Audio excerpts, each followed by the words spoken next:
چولستان کے بچوں، آؤ تمہیں جنات کی گلی کی کہانی سناتا ہوں، دیکھو ویڈیو کو۔ رات کا وقت تھا، آسمان پر نیلا دھندلا چاند چھپا چھپا سا نظر آ رہا تھا۔ چکاباسی گاؤں کے بیابان کنارے ایک جگہ لکڑیاں جل رہی تھی۔ آگ کی روشنی میں شہباز بہاولپوری بیٹھے تھے، سفید کپڑوں میں، گرد آلود پگڑی پہنے، ہاتھ میں ایک پرانی لکڑی کی چھڑی لیے۔ بچوں کا حلقہ بنا ہوا تھا، سب کے چہرے خوف، تجسس اور تجلیل سے بھرے ہوئے۔ شہباز بہاولپوری نے ایک لمبی سانس لی اور دھیمے لہجے میں بولے، بچوں، یہ چولستان صرف ریت نہیں، یہ صدیوں پرانی قبروں کا گھر ہے۔ ان قبروں میں نہ صرف ہڈیاں دفن ہیں بلکہ راز، چیخیں اور بانسری کی آوازیں بھی چھپی ہیں۔ بچے ایک دوسرے کی طرف دیکھنے لگے۔ آج کی کہانی ہے ریت کی بیٹی، ایک ایسی لڑکی جو ریت سے پیدا ہوئی اور ریت میں ہی کھو گئی۔ 50 سال پہلے چکاباسی میں ایک کسان رہتا تھا جس کا نام تھا غفار۔ شریف آدمی تھا، صحرائی اونٹوں کا مالک، محنتی اور نماز کا پابند۔ اس کی ایک ہی بیٹی تھی جس کا نام تھا زہرہ۔ زہرہ صحرائی خوبصورتی کی جیتی جاگتی تصویر تھی۔ اس کے لمبے سیاہ بال ریت میں بہتے پانی جیسے جھلملاتے تھے۔ وہ تنہا گھومنے کی شوقین، ریت سے باتیں کرنے والی، آسمان کو تکنے والی لڑکی تھی۔ لیکن زہرہ میں ایک عجیب بات تھی، وہ اکثر راتوں کو چھپ کر ٹیلوں کے پار چلی جاتی تھی، وہاں بیٹھ کر بانسری کی آوازیں سنتی یا کبھی خود ایک بانسری لے کر بجانے لگتی۔ غفار چچا نے کئی بار پوچھا، بیٹی رات کو کہاں جاتی ہو؟ زہرہ کہتی، ابا جی، کوئی ہے جو مجھے بلاتا ہے، وہ آواز ریت سے آتی ہے، شاید میری پرانی ماں ہو یا کوئی جن۔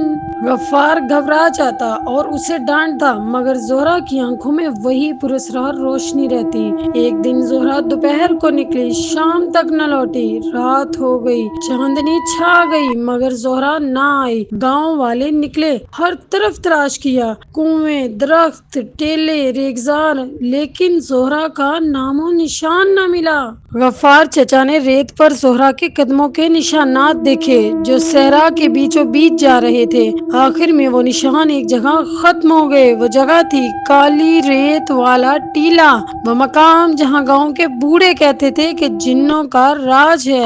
غفار زمین پر بیٹھ گیا اور اونچی آواز میں رونے لگا۔ زہرہ کے جانے کے بعد کئی دن خاموشی رہی، لیکن ایک رات جب سب سو رہے تھے، گاؤں کے مشرقی کنارے سے بانسری کی آواز آئی۔ وہ دھن ایسی تھی کہ انسان کے پیروں تلے زمین نکل جائے۔ چرواہوں نے بتایا، ہم نے ایک سفید اونٹ دیکھا ہے، اس پر کوئی بیٹھی تھی، کوئی نقاب پوش، بانسری بجاتی۔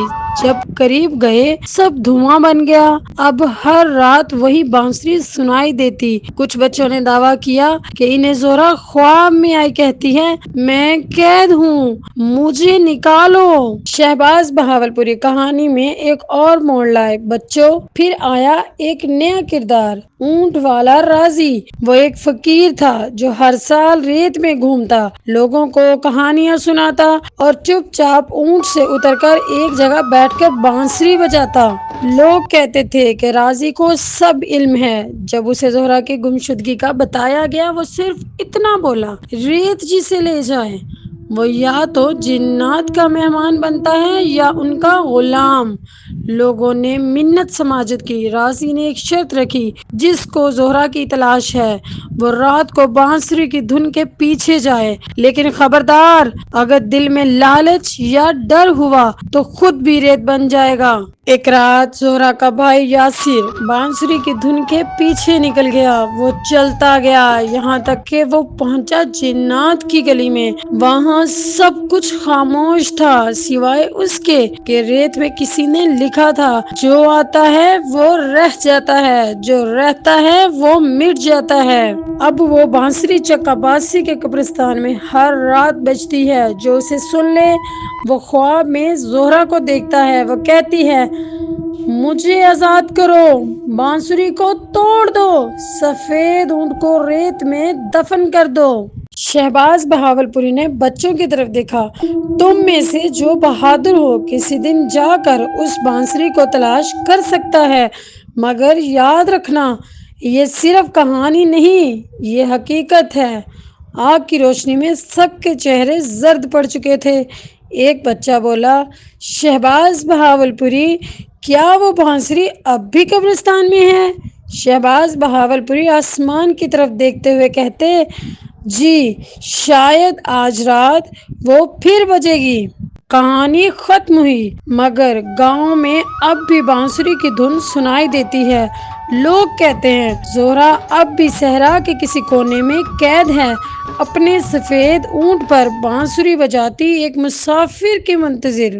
اللہ کی رضا کے بغیر غیب کی تلاش گمراہی ہے۔ جو انسان غیب کی باتیں جاننے یا ان پر قابو پانے کی کوشش کرے وہ اللہ کی مقرر کردہ حدود کو توڑتا ہے اور شیطان کے جال میں پھنس جاتا ہے۔ زہرا ایک ایسی آواز کا پیچھا کر رہی تھی جو غیب کی دنیا سے تھی، لیکن اسلام میں غیب صرف اللہ کے لیے مخصوص ہے۔ اس کی بانسری بجانا، خوابوں میں آنا، جنات کی وادی میں جانا، سب باطنی فتنوں کا حصہ تھا۔ قرآنی تعلیم: کہہ دیجئے غیب کا علم صرف اللہ کے پاس ہے۔ اللہ سے مدد مانگنا، مخلوق سے نہیں۔ جب مصیبت آئے تو انسان کو صرف اللہ کی طرف رجوع کرنا چاہیے، نہ جنات کی، فقیر یا پراسرار قوتوں سے مدد نہیں مانگنی چاہیے۔ جن چولستان کے بچوں نے ابھی تک ہمیں فالو نہیں کیا، اگر اس طرح کی مزیدار کہانیاں دیکھنی ہے تو پھر چینل کو اور پیج کو فالو کر لو۔ اللہ حافظ۔